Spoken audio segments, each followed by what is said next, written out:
नमस्कार दोस्तों, ट्रिकी गुरु अमित गुप्ता के YouTube चैनल में आज आपका फिर से स्वागत है। दोस्तों आज मैं आपके लिए लेकर आ गया हूं रेलवे ग्रुप डी की लेटेस्ट परीक्षा को ध्यान में रखते हुए टाइम बम सीरीज, जो कि परीक्षा से ठीक पहले आपके लिए हेल्पफुल होता है। और आज के इस वीडियो में हम लोग देखेंगे रक्त संबंध के इशारा वाले लेटेस्ट प्रश्नों को, जो कि रेलवे ग्रुप डी 2018 और NTPC 2021 की लेटेस्ट परीक्षा में पूछे गए हैं।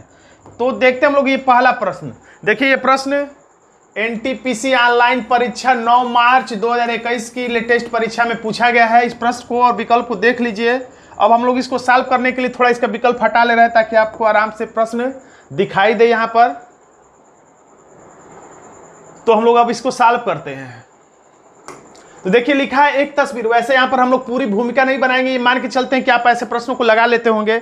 और आपको अगर विस्तार से देखना है तो रक्त संबंध पर मैंने कई वीडियो बनाए हैं जिसमें मैंने विस्तार से बताया कि पीढ़ी वाला चित्र कैसे बनाते हैं, रक्त संबंध में क्या क्या होता है, सरलीकरण क्या होता है, या इशारा करने वाला प्रश्न को कैसे कैसे सॉल्व करते हैं, विस्तार से बताया गया है। तो यहाँ पर हम लोग थोड़ा तेजी से हल करेंगे, फिर भी थोड़ा बहुत समझाते हुए। एक तस्वीर को देखते हुए महेश ने अपनी पुत्री प्रीति से कहा, यानी बोलने वाला कौन है? महेश है। बोलने वाला कौन है? महेश। देखिए ये मुंह बना दिया, यानी ऐसे का मतलब ये मुंह से बोल रहा है। और किससे बोल रहा है? तो अपनी पुत्री प्रीति से बोल रहा है। पुत्री जो है प्रीति से बोल रहा है। महेश जो है अपनी पुत्री प्रीति से बोल रहा है। क्या बोल रहा है? यह व्यक्ति, महेश प्रीति से बोल रहा है और किसी एक व्यक्ति के बारे में बोल रहा है। एक तस्वीर को देखते हुए महेश अपनी पुत्री प्रीति से बोला यह व्यक्ति। यह व्यक्ति का मतलब जो तस्वीर में व्यक्ति है, जो तस्वीर वाले, यानी ये दोनों लोग आपस में किसकी बात कर रहे हैं? तो तस्वीर में जो एक व्यक्ति है उसकी बात कर रहे हैं। तस्वीर में एक व्यक्ति है उसकी बात ये लोग कर रहे हैं। अब कहानी को समझते हुए आगे बढ़ेंगे तो समझ में आएगा, और समझ चुके हैं तो इतना विस्तार से बताने की जरूरत है, आराम से आप समझ लेंगे। यह व्यक्ति, देखिए अब यह व्यक्ति, इस व्यक्ति की तरफ इशारा है, तो जिसकी तरफ इशारा होता है अंतिम रिजल्ट इसी के लिए आता है। बस इतना ही आपको सीखना है। किसकी तरफ इशारा है? यह व्यक्ति। कभी लिखेगा वह तस्वीर या वह व्यक्ति, यह वह जो लिखा रहता है उसी के लिए अंतिम रिजल्ट आता है, या अंतिम रिजल्ट जहां पे रुकता है, कहानी जहां पे रुकता है वहीं पे इसको ले जाके लिखना होता है। लास्ट में इसको याद रखिएगा, देखिएगा हम इसको लास्ट में लिख देंगे। अब क्या करा? आपके, तो महेश प्रीति से बोल रहा है आपके। आपके मतलब कि प्रीति के। आपके का मतलब प्रीति के दादा, यानी कि पिता के पिता, ये हो गए प्रीति के दादा की पुत्री, यानी यहां पे, यानी इनके पिता की ये बहन हो गई। पुत्री का इकलौता पुत्र, इनका इकलौता पुत्र है, और इकलौता इसलिए एक लिख दे रहे हैं। पुत्र, देखिए इकलौता पुत्र है, यहीं पे कहानी रुक गई। तो यहीं पर इसको ला के इसको जोड़ देना है, यहीं पे लिख देना है। यानी यही क्या है? तस्वीर है। यही क्या है? वह व्यक्ति है। बस यही चीज नहीं समझ में आता। क्यों नहीं ऐसा, क्यों ऐसा किया जा रहा है? क्योंकि इसी व्यक्ति का परिचय दिया जा रहा है। जैसे एक व्यक्ति खड़ा, उसको हम लोग कहेंगे ये व्यक्ति जो है मेरे मामा के लड़के का भाई का भतीजा है, तो यही लड़के का परिचय दिया जा रहा है। या इतना भी बोल दिया जाए यह लड़का मेरे मामा का मामा है, तो भी यही लड़का है ना। या लंबा सा वाक्य बोल दिया जाए ये लड़का मेरे मामा के लड़के का भतीजा का चाचा है, तो यही लड़के का परिचय है। उसी तरह से इस व्यक्ति, तस्वीर वाले व्यक्ति का ही परिचय दिया जा रहा है। क्या दिया जा रहा है? कि आपके दादा के पुत्री का इकलौता पुत्र है। कौन? तो यही व्यक्ति। तो तस्वीर वाला व्यक्ति ही यहां पर आएगा। शुरू में जो लिखा रहता है, जिसकी तरफ इशारा रहता है, वही अंत में लिख देना चाहिए जहां पे कहानी खत्म होती है। अब पूछ रहा है महेश और तस्वीर में मौजूदा व्यक्ति में, और महेश कहां पर अब है? तो देखिए यहां पे महेश अपनी पुत्री प्रीति से बोल रहा है, तो महेश की ये पुत्री है, या ये महेश के पिता है, यानी यही क्या है? महेश है। क्योंकि प्रश्न में लिखा महेश अपनी पुत्री प्रीति से बोला, यानी यहीं पे महेश आ गए। अब महेश में और तस्वीर वाले व्यक्ति में आपस में क्या संबंध है? तो अगर नीचे से हम लोग ऊपर बढ़े तो ये एक पीढ़ी ऊपर है, यानी इनकी माता है।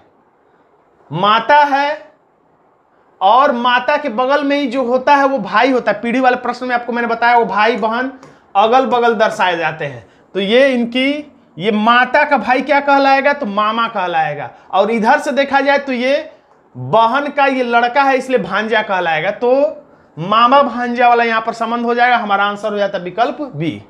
एक प्रश्न लिख रहा है, बहुत छोटा सा प्रश्न है। राशि, राशि कौन है? तो राहुल की। राशि कौन है? तो राहुल की सास। तो राहुल की सास कौन होता है? तो राहुल की पत्नी की माता। याद रखिएगा, पति की सास कौन होगी? तो पत्नी की माता। और पत्नी की सास कौन होगी? तो पति की माता। दोनों एक दूसरे के उल्टे हैं, इस तरीके से याद रखिएगा।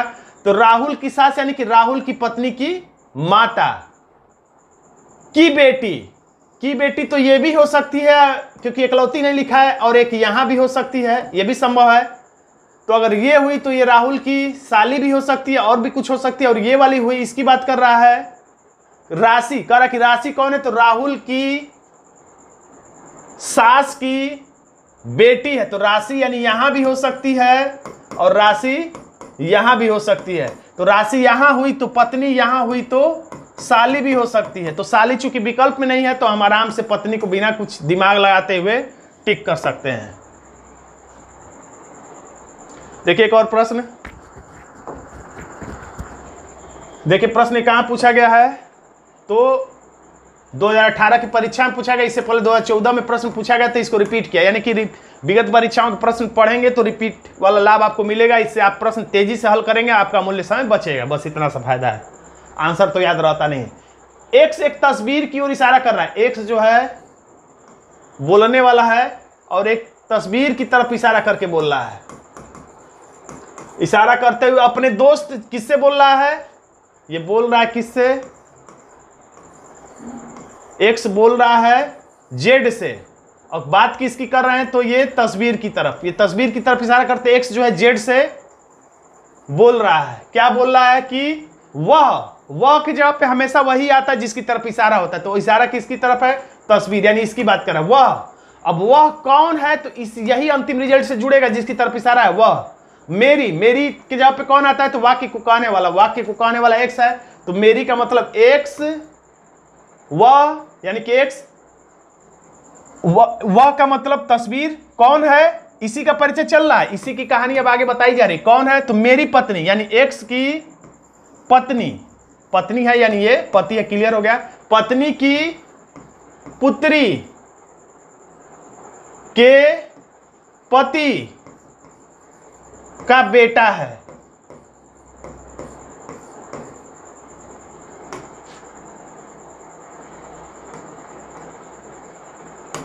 बेटा है, तो बेटा है यहां पे रुक गया। देखिए फिर से, वह का मतलब तस्वीर, ये कौन है?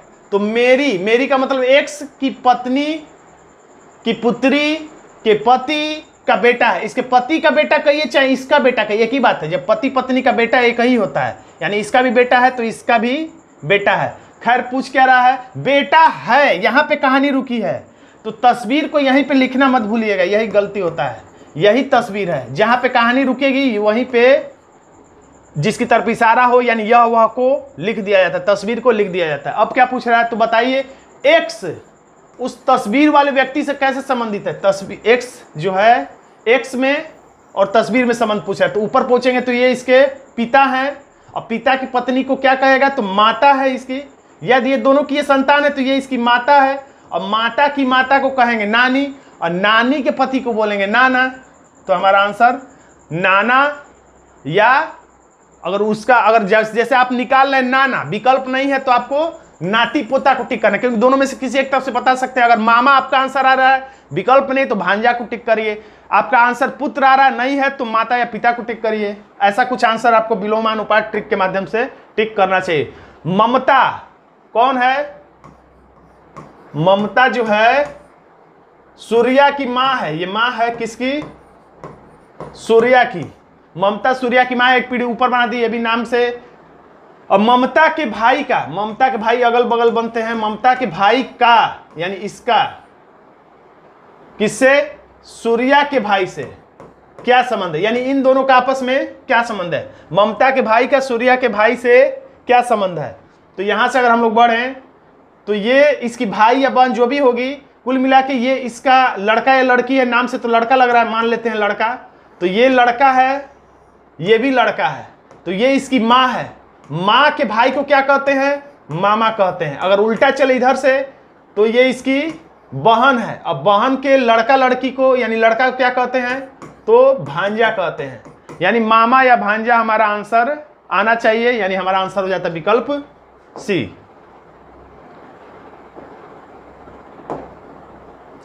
दोस्तों अगर आप यूपी पुलिस की तैयारी करना चाहते हैं तो यूपी पुलिस के लिए मैंने एक पेड कोर्स शुरू किया स्पेशली यूपी पुलिस के लिए। लेकिन ये यूपी पुलिस वाले जो मैं तैयारी करा रहा हूं उसमें रीजनिंग के जो प्रश्न होंगे उसमें रेलवे और एसएससी के भी प्रश्नों को मैंने शामिल भी किया है।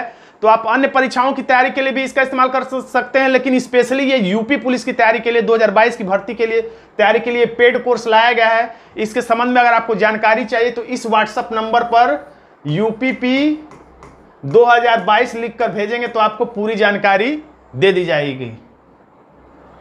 तो दोस्तों आज का अगर वीडियो आपको पसंद आया तो वीडियो को लाइक कर दीजिएगा, चैनल पर नए हैं तो चैनल को सब्सक्राइब कर दीजिएगा। अगर कोई दिक्कत हो कमेंट बॉक्स में जरूर लिखिएगा और वीडियो को यहां तक देखने के लिए आपको बहुत बहुत धन्यवाद।